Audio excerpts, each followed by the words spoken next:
It's that time of year again when my lens starts fogging up and I have to keep wiping it every 5 minutes.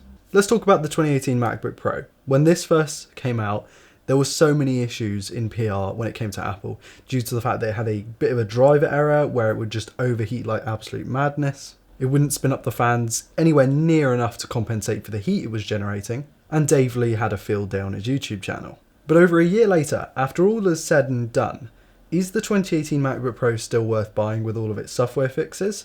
Hey guys, I'm Ryan Thomas, and today we're going to find out.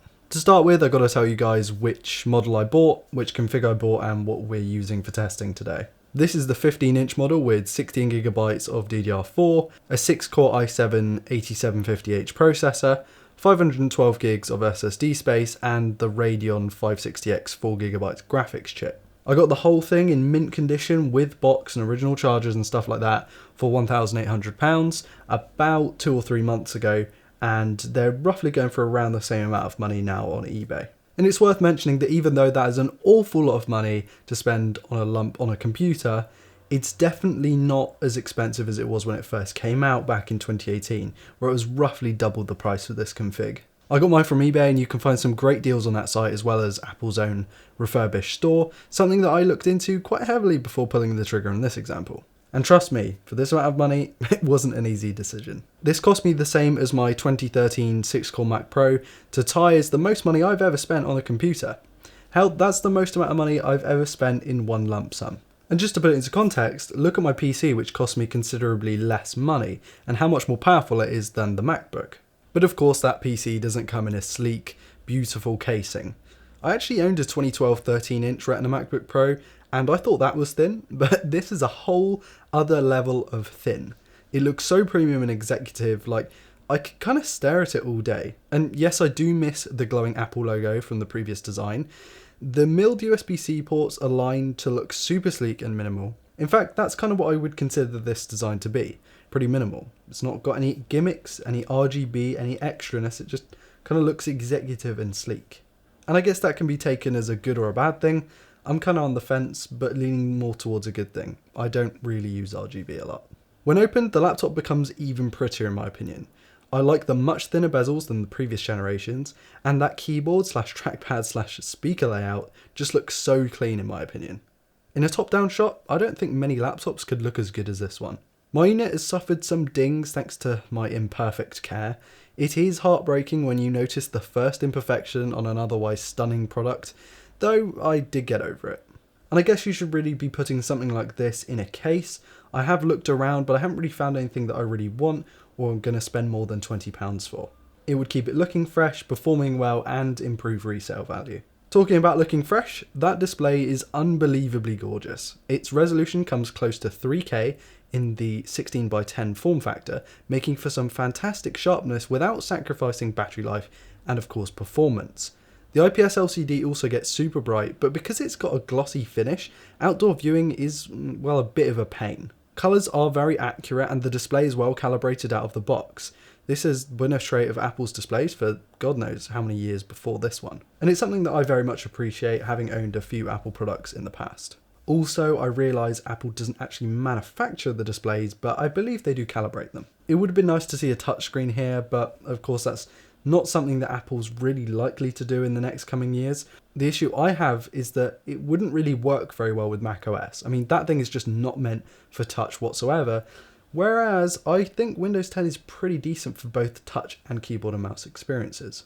Also, look at the fingerprints that come off on this coating. It's just disgusting. They look oily and smeary, and they take an age to clean off with a clean, dry cloth. Either way, I very much enjoy editing photos and videos on this thing, but only indoors. But due to those great colours, and for creatives, I think this panel is pretty much ideal due to its 16:10 form factor. I don't know if I can really say the same about the integrated peripherals though. The trackpad is really big, and everyone goes on about how good Apple's trackpads are. The 3D touch nature of it is really nice, and the fact that it's solid state, it doesn't move, and it gives you a very tactile click. I very much like that, and I miss that on the iPhones.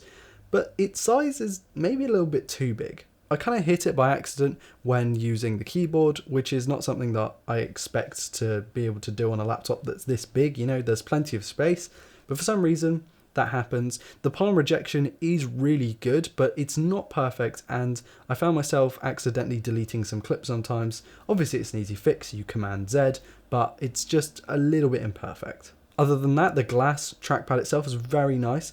The clicks, like I said, are very nice because it's solid state, so any way you press on the trackpad you're going to get a nice click, and I really like the gestures built into macOS 10. The keyboard is an area of concern for a lot of people due to the fact that there have been multiple issues about the keys getting stuck.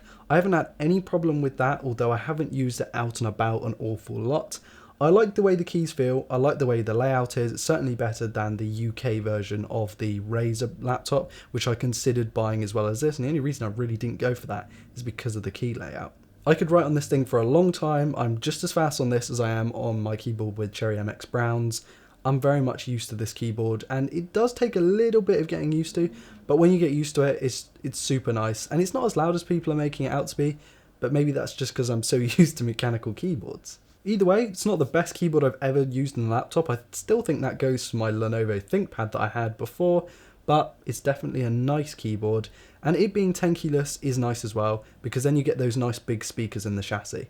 Either way, I don't think I'll be swapping out my Logitech G502 as my external mouse anytime soon. Before I talk about performance, and since I just mentioned external peripherals, I want to go a bit more in depth into connectivity, because it is a very mixed bag and its effectiveness will heavily depend on how your setup works. The integrated AC Wi-Fi and Bluetooth 5.0 becomes more difficult to summarize is the I/O. Let's get one thing clear, the inclusion of a headphone port is awesome, thank you for keeping that one, Apple, but for the 4 Thunderbolt 3 ports, well, I'm a huge fan of this.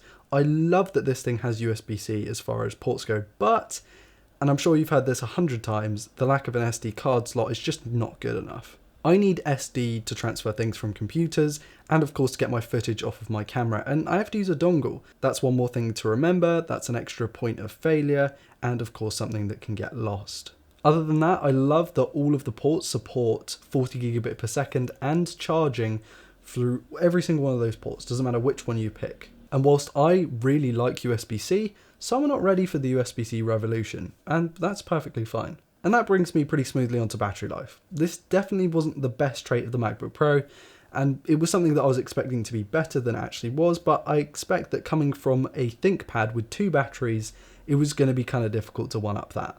I was getting between 2 and 4 hours of use throughout the day. Now this isn't what I'd call amazing because my ThinkPad would just go on for multiple days at a time. But this thing works pretty well. It charges really quickly, which is something I really like because the battery life, like I said, isn't amazing. But if you're topping it up, you're going to get a full day's worth of use. And since it uses USB-C, it's more convenient to charge than my ThinkPad, which used the proprietary connector anyway. My usage was basically entirely Google Drive and emails and Slack. I wasn't really video editing on the laptop for that kind of battery life. I was getting far worse battery life when doing anything power intensive. I'd get about an hour of CSGO time, which isn't too bad, but it's definitely not perfect. Okay, I've been putting it off, but I really need to talk about performance, because that's one of the main reasons I bought this laptop. It's pretty good. It's not perfect, and it's definitely not going to come close to my editing workstation, which I use every single day. But you know what? This is the fastest and most powerful laptop I've ever used. It's definitely not groundbreaking, but it's something that I've never really experienced before, having a decent amount of power out on the go. Now, the Radeon 560X graphics chip isn't amazing, but it's definitely better than integrated graphics, and I really like having it on this laptop. My model, which comes with 16GB of RAM and the 8750H, went through Premiere pretty well. On 1080p timelines it would run much smoother, and on around 10-minute UHD 4K timelines it did struggle a little bit, but it definitely wasn't as bad as like my ThinkPad or previous Macs that I've used. If you're editing a lot of 1080p content, this is definitely the laptop you should go for. UHD content can be a little bit harder and it can chug a little bit, although I don't use proxies and it's something that a lot of people use, so your mileage may vary. And no, I'm not Jonathan Morrison, I'm not going to use Final Cut Pro. I've been there, done that, had a year on it, didn't like it. I even tried playing some games, CSGO, Dirt Rally and Rocket League. They ran pretty well, better than I was expecting, although you will get a bit of input lag because of the mouse acceleration that's built into macOS. Well, that's kind of macOS, isn't it? I haven't upgraded to the newest version. I'm still on Mojave just because so many people have had issues with Catalina, and Damien recommended I didn't do it, so I didn't do it. The older software seems to run just fine. I really like the dark mode that's built into the software that is now on iOS as well. And I've always kind of been a user of PCs and Macs, so it never really took me a long time to learn how to use the two because I've used them side by side since I was about 12 years old. And the ecosystem thing, I've talked about this in several videos in the past.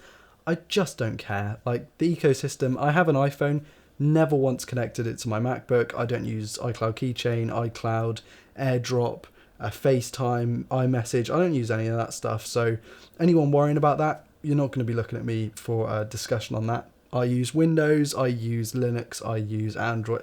I use everything, and I'm not tied into an ecosystem. In conclusion, is it worth buying this laptop? Well, for around £1,600 to £1,800, I think it's a really good laptop.